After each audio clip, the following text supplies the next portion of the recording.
Hello everyone, welcome back to the channel. Hope you are doing well and fine, and in today's video I'll be showing you how to fix my suspended Venmo account.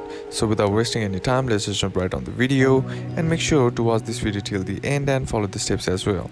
So the first thing that you need to do is head over to your browser and on the search bar simply type in Venmo account frozen, and once you do that, click on the frozen account link that is directly linked with the Venmo.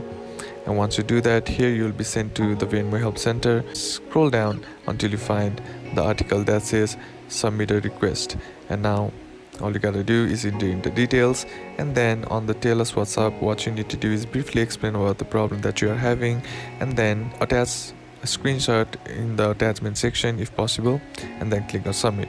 After a couple of days, the Venmo support team will reach out to you and fix the issue.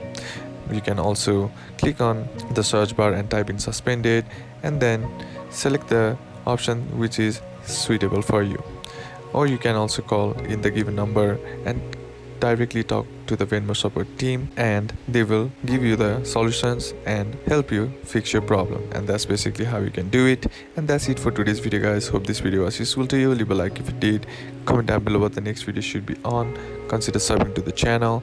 Thanks for watching. Bye bye.